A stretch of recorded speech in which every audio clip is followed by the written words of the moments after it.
Yeah. So obviously, my background is, born and raised in Dallas, Texas. Played ball at Iowa as a safety. Under Hayden Fry, was fortunate enough to be drafted by the Minnesota Vikings.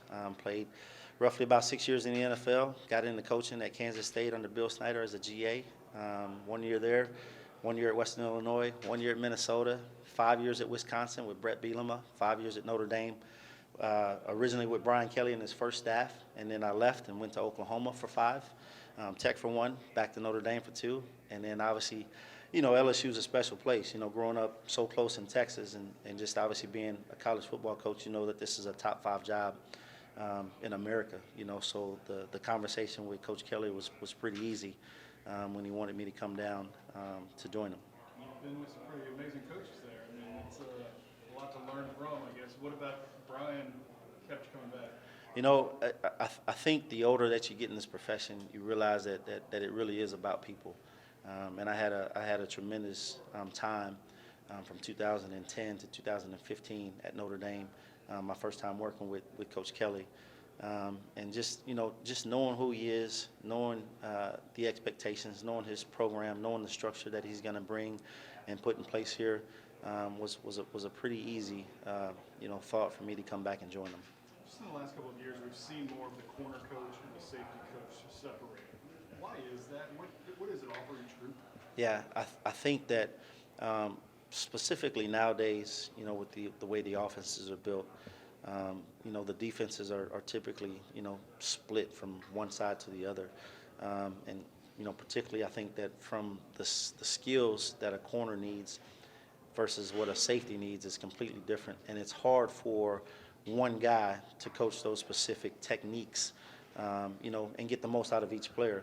So I've always said I've had most of the guys most of my career, but if I had to do it all over again, I would think that it should be split, always completely, because you're stealing from somebody if you've got them all. The corners aren't getting what they need to get if you're, working with the safeties, and the safeties aren't getting what the corners need if you're working with the safeties. So to have it split is awesome, and Steeps has been unbelievable to work with. Great communicator, good ideas guy.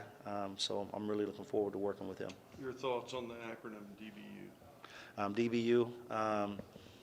History, tradition, LSU. I mean, I think that things when I think about with that, passion, competitiveness, and then some of the greats. Obviously, So I'm honored to be able to be a part of that legacy, but also understand that tradition is not going to win future games.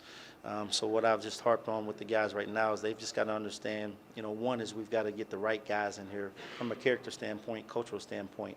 The talent will take care of itself because you're at LSU, but if we can get the right character, right culture, guys to buy into the system, guys to understand our expectations and what we expect, the tradition will continue.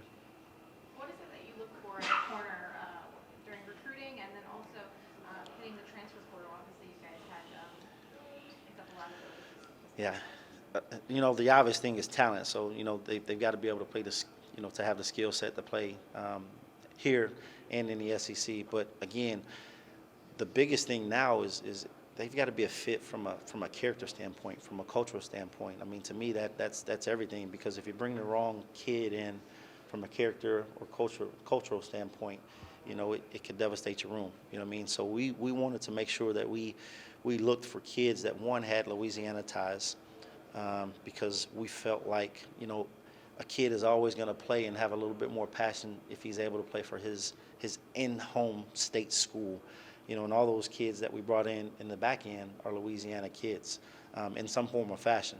So just being on the phone with them, talking to their moms, to their dads, to their grandparents, you could hear it in their voice, and that little bit of excitement about those guys having the opportunity to come back and play for LSU. It just adds just a little bit different dimension when they've got ties and a connection to the state. Position coaches with this transfer portal now, seems like it's a very delicate thing, because you want kids to play, but you don't want to put them out there before they're ready, and they might think they're ready, and the coaches think they're not ready. How do you deal with this new environment? I think it's just, it's part of the development process. I mean, you have honest conversations, with the young men that might He might think that he's ready, and you know that he's not. You have an honest conversation with him. You have an honest conversation with the guys that are in the transfer portal that you're bringing into your program. Make sure that they understand the standards and expectations, of why you're recruiting them. Like a lot of those guys that we brought in, we knew that we lost a lot of talent. We lost a lot of experience. So we needed guys that had played at a high level, proven players to come in to replace some of that experience. But we also needed guys to come in and set the room culturally, to the standards that we know that we're going to instill. How exciting is it, I think spring football is about a month away,